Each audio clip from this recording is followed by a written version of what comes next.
Good evening. आज हम class 8 subject math और चैप्टर 2 एक चर वाली रैखिक समीकरण के लेक्चर को आगे बढ़ाते हैं। इससे पिछले लेक्चर में हमने समझा था कि एक चर वाली रैखिक समीकरण क्या होते हैं और जो बेसिक फैक्ट थी जो हमें कि याद रखना होता है, वो सब सारी चीज़ें हम इससे पिछले लेक्चर में डिस्कस कर चुके हैं। आई होप कि इससे पिछला लेक्चर आप लोगों को समझ में आया होगा और वो लेक्चर जो है आप सभी स्टूडेंट के लिए हेल्पफुल रहा होगा। आज के लेक्चर में हम उसी चैप्टर से संबंधित जो प्रश्नावली दिए गए हैं उसको एक एक करके क्वेश्चन को देखने वाले हैं और उन प्रश्नों को सॉल्व करने का हमारा क्या अप्रोच होता है, कैसे सॉल्व करते हैं, ये हम अच्छे से देखेंगे, सीखेंगे। तो हम देख लेते हैं हमारा ये जो क्लास 8 की मैथ की एनसीईआरटी बुक है,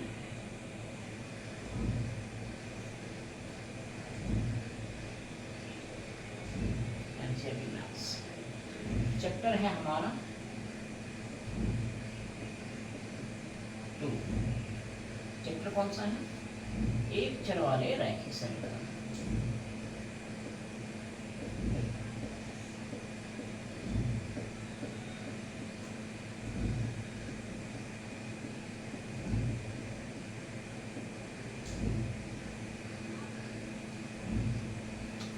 पिछले लेक्चर में मैं आप लोगों को ये समझाया था कि एक चर वाले रैखिक समीकरण क्या होते हैं।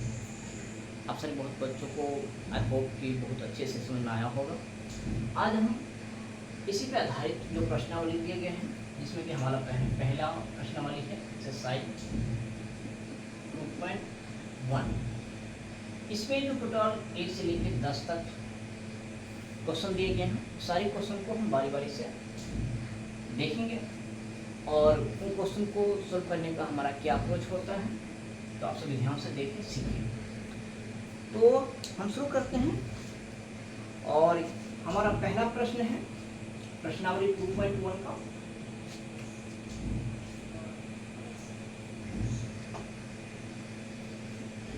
पहला प्रश्न है 3x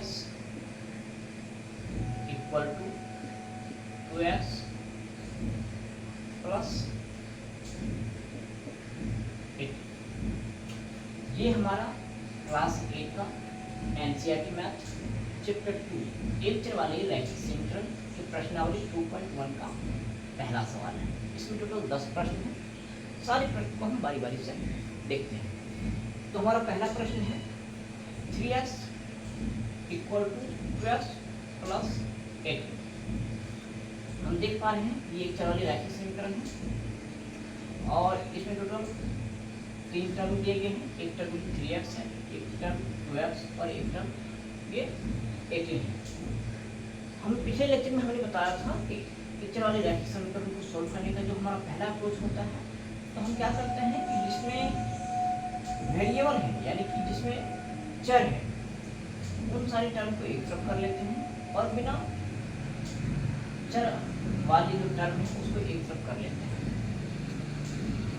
तो देख लो, और मैंने ये भी बताया था कि जब कोई टर्म इस तरफ से इस तरफ और इस तरफ से इधर आएगा तो उसका साइन चेंज हो जाता है। अगर वो प्लस में रहता है तो माइनस हो जाता है, माइनस में रहता है तो वो प्लस में हो जाता है, गुना में रहता है तो भागा हो जाता है और भागा में रहता है तो गुना हो जाता है।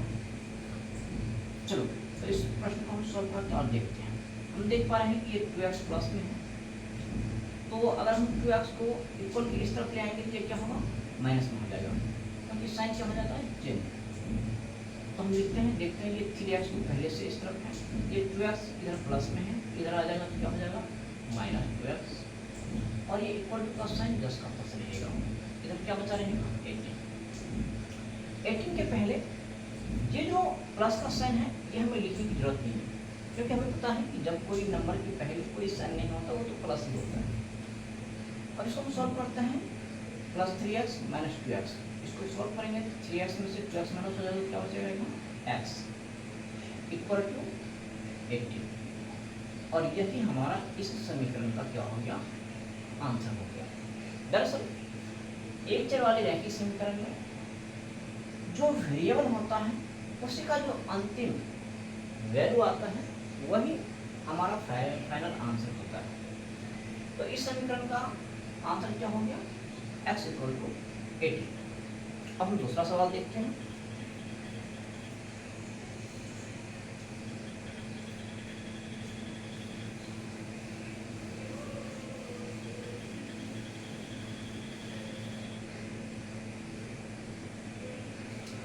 दूसरा सवाल है हमारा 5t minus 3 equal to 3t minus 5। ये भी क्या है, एक चर वाले रैखिक समीकरण है। इसमें हमें वेरिएबल वाले और नॉन वेरिएबल वाले टर्म दिख पा रहे हैं। हमारा पहला अप्रोच क्या होता है कि जितने भी वेरिएबल वाले टर्म है उसको एक तरफ कर लेते हैं और नॉन वेरिएबल वाले को एक तरफ। तो ये 5t पहले से इस तरफ है और ये 3t इधर प्लस में है, तो इसको हम इक्वल इस तरफ ले आएंगे, क्या होगा माइनस 3t। और ये इक्वल का साइन 10 का 10 रहेगा और ये माइनस 5 भी 10 का 10 रहेगा। ये माइनस 3 अगर हम इसको इस तरफ ले जाएंगे तो क्या हो जाएगा, प्लस में हो जाएगा। तो 5t में से 3t माइनस हो जाएगा, क्या बचेगा 2t equal to minus 5 plus 3 को अगर हम सॉल्व करते हैं तो माइनस प्लस घट जाता है, तो माइनस 5 प्लस 3 सॉल्व करेंगे क्या आएगा माइनस 2। एक आप लोगों को पता हो कि जो 2t लिखा हुआ है 2t का मतलब 2 इंटू टी ही है, यानी कि 2 जो है t के साथ मल्टीप्लाई में है। तो 2 को जब हम इस तरफ ले जाएंगे क्या हो जाएगा, भागा हो जाएगा, ठीक है, क्या बचेगा t। तो t इक्वल टू माइनस 2 और ये इधर भागा हो जाएगा तो क्या होगा बटे 2, इसको काटेंगे 2 2 तो t इक्वल टू क्या आ जाएगा -1। और यही हमारा इस सवाल का हो गया आंसर। आई होप कि आप लोगों को ये समझ में आया होगा। बहुत ही आसान सवाल है। नेक्स्ट सवाल हम देखते हैं।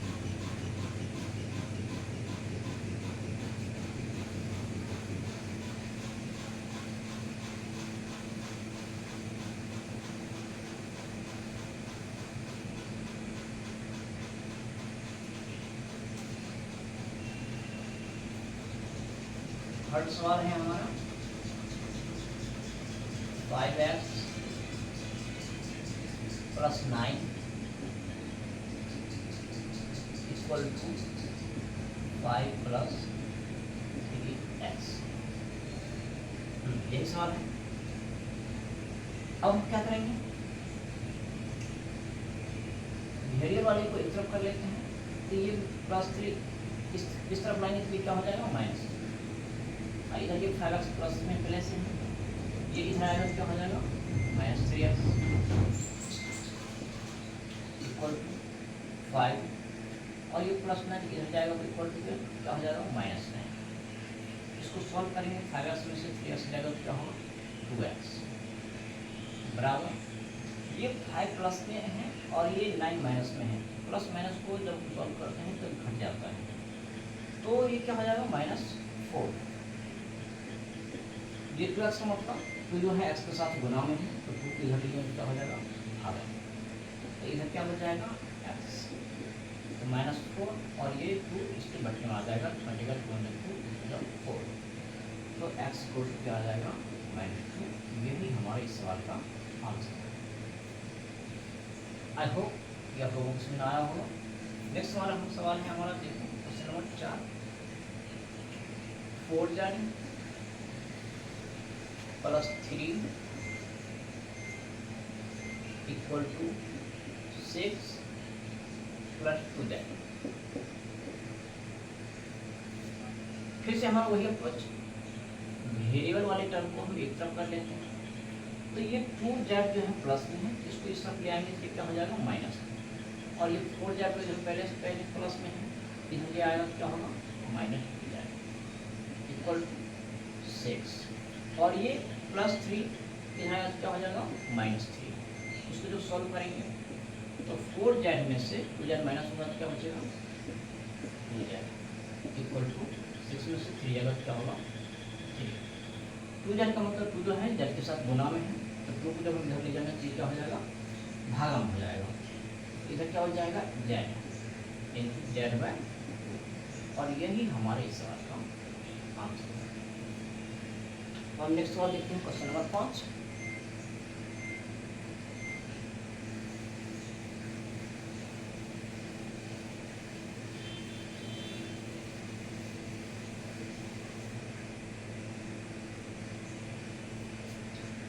क्वेश्चन नंबर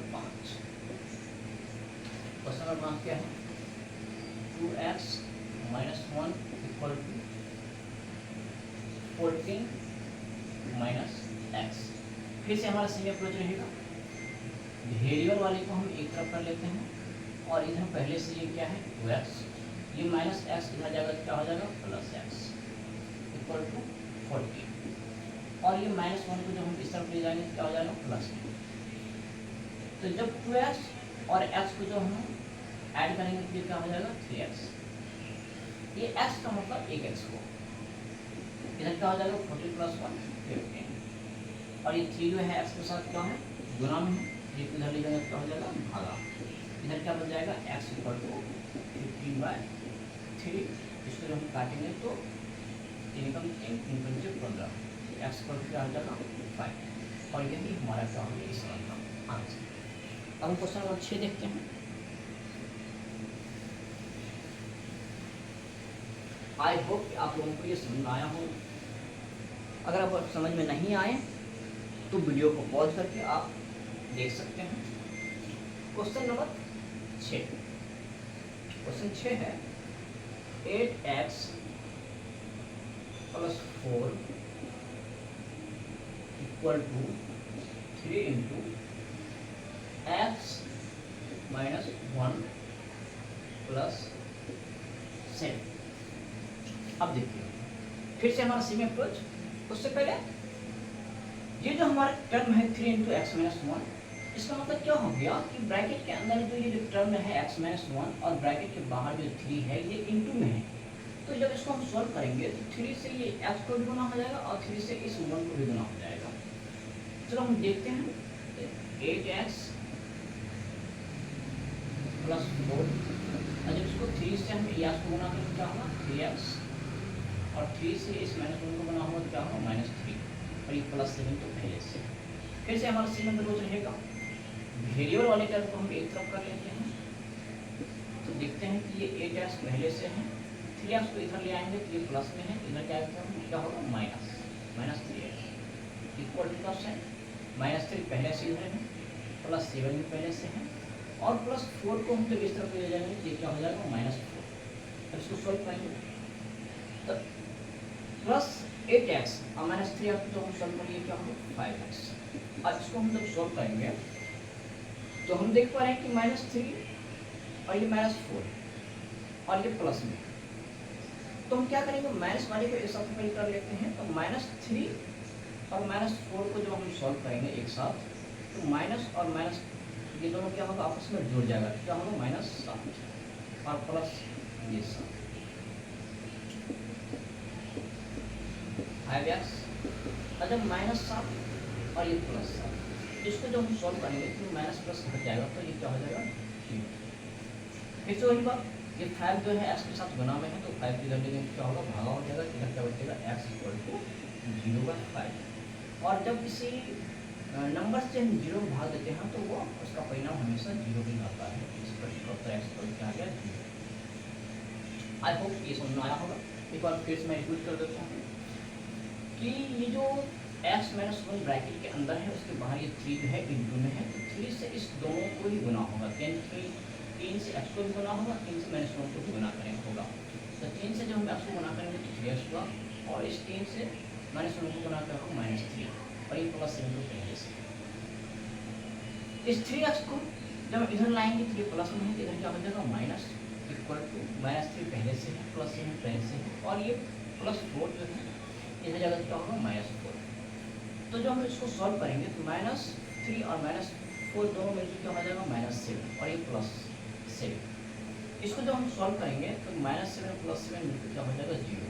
5 जो है एक्स गुणांक है तो इधर जगह क्या हो जाएगा भागा, यानी कि 0/5 0 होगा। जब किसी नंबर से जब हम 0 में भाग देते हैं तो आंसर क्या आता है 0 आता है। हम नेक्स्ट क्वेश्चन देखते हैं, क्वेश्चन नंबर 7।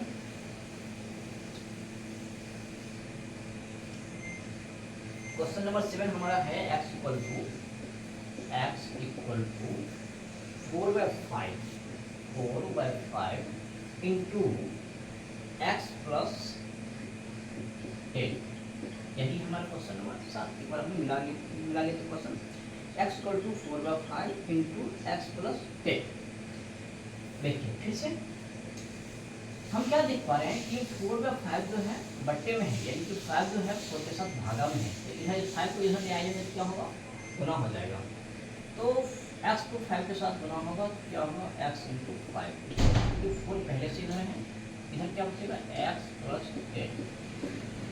जब इसको हम सॉल्व करेंगे x × 5, ये क्या हो जाएगा 5x इक्वल टू, ये ब्रैकेट के अंदर जो हमारा टर्म है x प्लस 10 और इसके बाहर जो ये 4 है, 4 जो है इसके साथ इंटू में है। जब हम इसको सॉल्व करेंगे तो 4 के साथ इसका भी गुना होगा और इसका भी गुना होगा। तो 4 को जब हम x से गुना करेंगे क्या होगा 4x प्लस 4 को जब हम 10 से गुना करेंगे क्या होगा 40। फिर से वही हमारा प्लस 7 आने वाला है कि वेरिएबल वाले टर्म को हम एक तरफ कर लेते हैं। तो ये 4x जो है इधर क्या है प्लस में है, इसको इधर ले आएंगे तो क्या हो जाएगा ये माइनस हो जाएगा। तो 5x और ये इधर आएगा तो क्या होगा -4x इक्वल टू 40। जब इसको हम सॉल्व करेंगे 5x - 4x तो क्या हो जाएगा x, यानी कि 5x में से 4x गया तो 1x हो गया। 1x को हम x ही लिखते इक्वल टू 40 और यही हमारा इस सवाल का आंसर है। अब हमारा क्वेश्चन नंबर 8 है।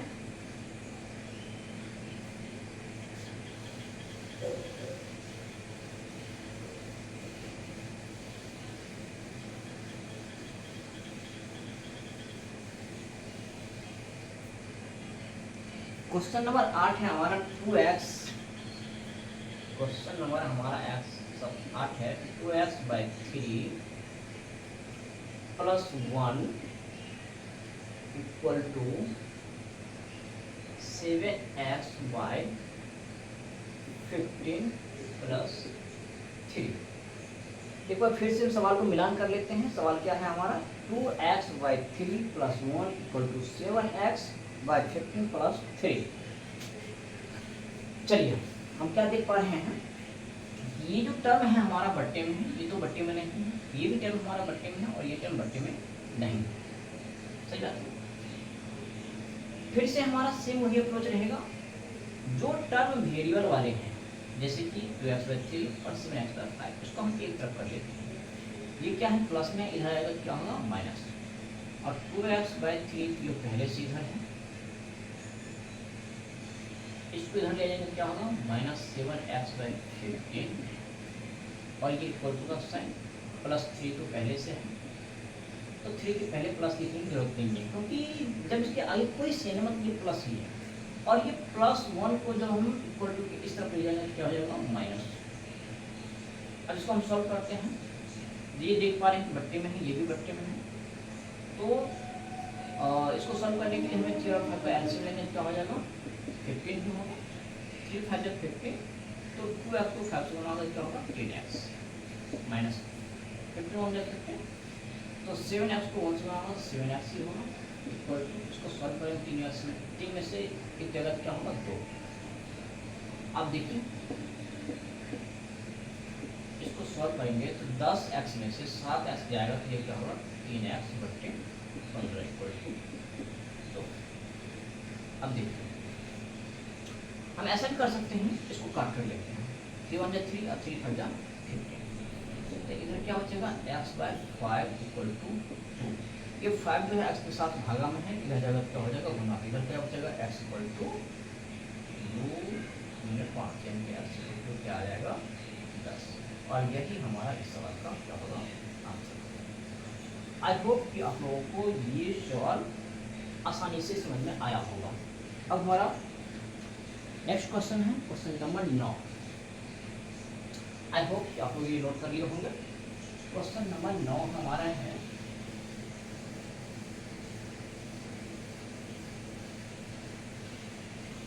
अगर कोई भी क्वेश्चन आप लोगों को समझ में नहीं आया हो तो आप पॉज करके उसे समझने की कोशिश करें। उसके बाद भी अगर समझ में नहीं आए तो आप कमेंट कर सकते हैं। उस क्वेश्चन को मैं दोबारा फिर से बना के आपको बता दूँ।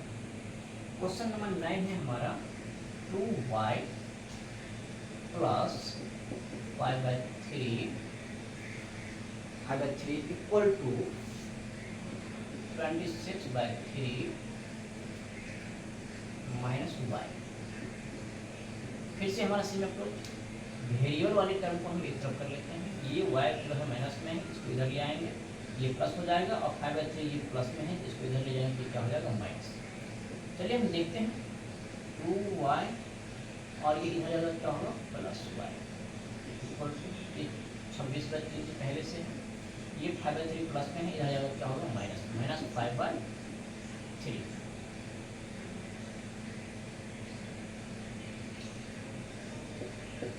2y और प्लस y ये दोनों मिलकर क्या हो जाएगा 3y। अब देखिए इसको सॉल्व करेंगे तो 3 और एलसीएम 3 ही होगा, और ये क्या होगा 26 माइनस 5 3y इक्वल 26 में से 5 कितना होगा 21/3। इसको जब हम सॉल्व करेंगे तो 3 से काटेंगे तो 3 का 3 और 3 सत्ते 21,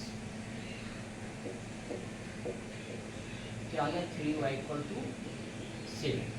3 जो है y के साथ गुना में है, इधर जगह क्या होगा भागा, इधर क्या बन जाएगा y इक्वल टू 7/3। और यही हमारा इस सवाल का क्या हो गया आंसर। आई होप कि आप लोगों को समझ आया होगा। एक बार फिर से मैं रिपीट कर देता हूँ। फिर से हमारा वही सेम अप्रोच रहने वाला है, वेरिएबल को एक तरफ, नॉन वेरिएबल को एक तरफ। y माइनस में है, इधर आएगा तो प्लस हो गया, और ये प्लस 5/3 प्लस में है, इधर लेकर क्या हो गया माइनस। इसको हम सॉल्व किए हैं तो 3 का एलसीएम 3 होगा, 26 माइनस 5 क्या हो गया 21/3, और ये 2y मिलकर क्या होगा 3y, 3 इक्वल क्या हो गया 21/3। जिसको काटेंगे तो 3 का 3 3 सत्ते 21, जब 3y इक्वल क्या हो गया 7। 3 जो है y के साथ गुना में है, तो 3 जो है इधर जगह क्या होगा भागा, इधर क्या बच जाएगा y इक्वल टू 7/3, और यही हमारा क्या हो गया आंसर। अब हमारा एक और लास्ट क्वेश्चन है क्वेश्चन नंबर 10, और इसके बाद ये हमारा प्रश्नावली जो है एंड हो जाएगा। इसके बाद हम अगले लेक्चर में अगला प्रश्नावली जो है हमारा 2.2 वो हम देखेंगे। तो आज का हमारा ये आखिरी क्वेश्चन है, क्वेश्चन नंबर 10। क्वेश्चन नंबर 10 है हमारा 3m equal to 5m minus 8/5। एक बार फिर से हमारा वही अप्रोच रहेगा, वेरिएबल वाले टर्म को एक तरफ कर लेते हैं, क्या हो जाएगा 3m, और ये 5m जो है प्लस में है, इसको इक्वल टू इस तरफ लाएंगे तो क्या हो जाएगा माइनस 5m, इधर क्या बच जाएगा माइनस 8/5। मैं प्लस 3m माइनस 5m, जब इसको हम सॉल्व करेंगे तो क्या हो जाएगा minus 2m equal to minus 8/5। अब देखिए बीच में इक्वल टू है, इधर भी एक टर्म है, इधर भी एक टर्म है, और ये दोनों ही टर्म माइनस में है, तो हम क्या कर सकते हैं माइनस माइनस को कैंसिल कर सकते हैं। तो इधर क्या होगा 2m इक्वल टू 8/5। अब देखिए ये 2 जो है इधर क्या है गुना में है, तो 2 को जब हम इधर लेंगे क्या हो जाएगा भागा। देखते हैं इधर क्या हो जाएगा m इक्वल टू 8/5 और भागा 2। और हमें पता है कि इसको हम सब कैसे करते हैं 8/5 गुने ये 2 है, तो एक इसको जो हम बट्टा बनाएंगे 2 को जो हम बट्टा बनाएंगे तो क्या हो जाएगा 1/2। सॉरी